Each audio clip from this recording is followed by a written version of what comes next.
So ito mga sangkay, alamin po natin itong update ngayon ng international news. Kumakalat po ngayon ng isang balita na itong Israel daw po ay mayroon pong traidor na isa rin pong opisyal na naglalabas daw po ng mga sensitive na information or documents galing po mismo sa loob ng kanilang gobyerno. Nako po, mga sangkay, delikado po ito dahil alam po natin, nasa digmaan ng Israel, kapag may traidor, ibig sabihin, mga sangkay, maninilikado sila dito. Well, alamin po natin, mga sangkay, ang tungkol dyan dahil very interesting. Sino nga kaya ang Judas sa loob ng Israel? Anyway, bago tayo magsimula, pakisubscribe po muna yung ating YouTube channel. Tayo po ay 1.33 million subscribers na. Kung ikaw hindi pa po nakakapag-subscribe, click the subscribe down below, click the bell, and click all. At sa mga nanonood po sa Facebook, i-follow nyo po yung ating Facebook page.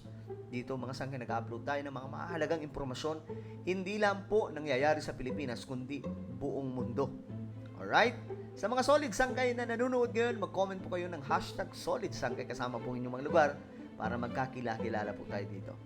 Okay guys, ito ang balita ngayon. Israeli Army confirms classified and sensitive intelligence was leaked. Mayroong Judas nga daw po sa loob ng grupo ng Israel. Delikado to kasi nasa digmaan ng Israel. Tapos malalaman po nila mayroon palang traidor sa loob po ng kanilang pangkat. Naku po. O, tingnan natin mga sangkay. Israeli authorities are investigating after the suspected leak classified Gaza intelligence allegedly involving an aide of Prime Minister Benjamin Netanyahu. An Israeli court saying Sunday the leak compromised security sources. Ang leak na daw po ito mga sangkay, nag-compromise sa security. Lalong-lalo na po, ang bansang ito nasa digmaan mga sangkay. Kung mayroon po silang mga mahalagang impormasyon, mga secret deal, secret mission mga sangkay, tapos may naglalabas na mismong kakampi pa nila, opisyal pa, naku po, maninilikado sila dito. And could have harmed efforts to release hostages. It comes the same day the IDF announced a recent special operation in Syria led to the detainment of a, quote, Iranian terror network operative. Let's go live now to Claudia Lavanga. Good morning. Okay, ngayon mga sangkay, ito yung balita. Tingnan po natin. Ayan na. Prime Minister, spokesman, ito daw po si Eli Feldstein, suspected mga sangkay of leaking intel that may have hurt, ito mga hawak nila mga sangkay, madadali. Ayan po. Gumagawa nga po ng pamamaraan ngayon yung bansang Israel na mailabas mga sangkay yung mga hawak ng kanilang kalaban, especially yung Hamas. 'Di ba? So paano po mailalabas itong mga hawak nila mga sangkay kung mayroon daw pong delikadong impormasyon na inililik daw po, inilalabas po nitong si Eli Feldstein. Naku, di ko akalain mga sangkay na may ganun pala sa loob ng IDF. Kung totoo ito kasi ngayon kumakalat to mga sangkay, ang dami pong balita tungkol dyan, kagaya po nito. Netanyahu betrayed by own officials. O ngayon mga sangkay, ito, tingnan po natin. Ano pa naman to? Ito daw po ay isang IDF spokesperson. Nasabi po dito, reportedly work closely with Prime Minister's office. Ibig sabihin, may may access po mismo siya mga sangkay sa opisina ng kanilang Prime Minister. Ayan po siya mga sangkay, Siya po ito. Ang sinasabing naglalabas o Judas po sa loob.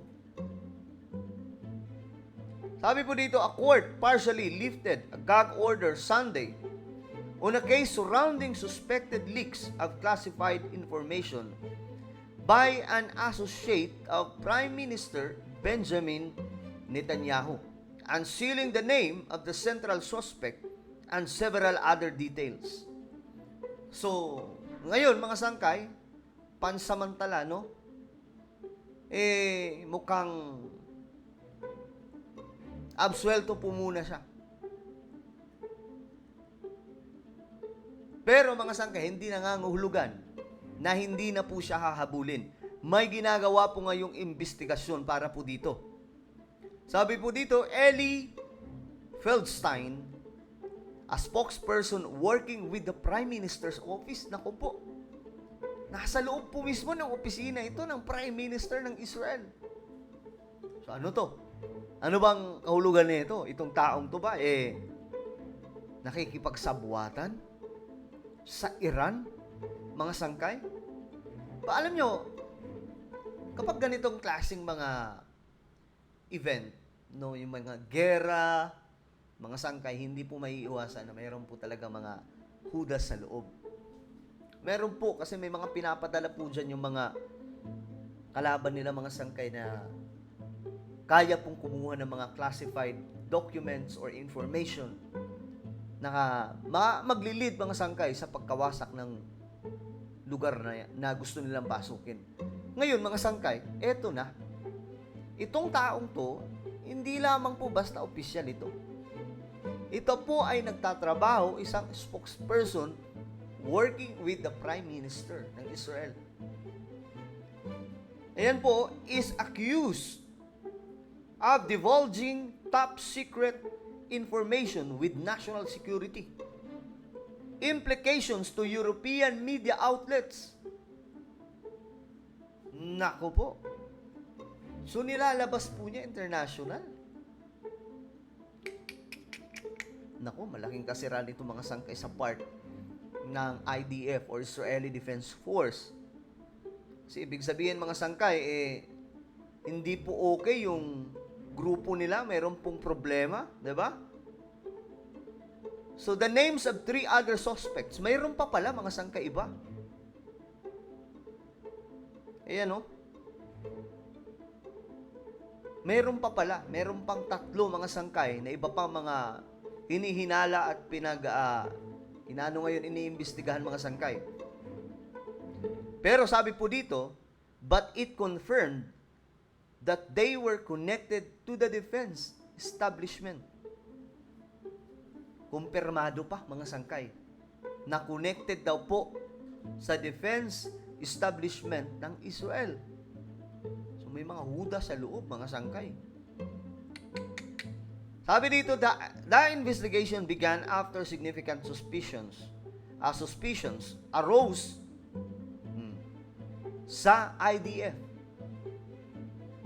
including as a result of media publications that secret and sensitive, mga sikreto at mga sensitibo daw po ito, intelligence informations was taken from the IDF and removed illegally, sparking concerns of serious harm to national security and a danger to the sources of the information.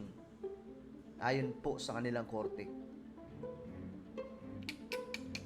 Sabi po dito, as a result, damage could have been done to the ability of defense bodies para daw po ma-achieve ang kanilang goal na mapalaya yung hawak ng kanilang mga kalaban. Kasi nga, up to now, mga sangkay, may hawak po yung Hamas. So ngayon, tingnan natin, ano ba ang mangyayari, mga sangkay? Naku, nasa digmaan pa naman po sila. Magkakaroon dito ng chance. Ito po yun, no? Magkakaroon ng chance dito yung Iran na gumawa po ng hakbang para po pasukin itong Israel. So, ito po yung taong to, mga sangkay. Ayan po. Siya ang tinutukoy na naglalabas ng mga dokumento, mga sekretong misyon ng Israel, ng mga sangkay, na makaaapekto sa kanilang national security. Grabe naman to, mga sangkay. So nagpang-abot pa pala ito sa article in Germany. Dilabas pala talaga, mga sangkay, sa international. Ang bihira. So ngayon, abangan po natin ano po ang magiging investigasyon po dito sa taong ito, mga sangkay. Siya po yung naglalabas ng mga impormasyon. Well, ano po ang inyong opinion, mga sangkay? Sa tingin nyo ba, hihina po dito ang depensa ng Israel dahil po dito sa mga Huda sa loob mismo ng kanilang gobyerno? Mga opisyal pa mismo? I-comment po sa ibaba ang inyong mga opinion. Meron po tayong isang YouTube channel, guys. Ito po ay Sangkay Revelation. Hanapin niyo po ito sa YouTube. Magaganda po yung mga topic natin dito, mga sangkay, tungkol po sa mga nangyayari sa ating mundo related po sa Bible prophecy. I-type nyo lamang po Sangkay Revelation. Kapag nakita nyo na, i-click nyo po yung subscribe, i-click ang bell, at i-click nyo po yung all. Okay, ako na po yung magpapaalam. Mag-iingat po ang lahat. God bless everyone.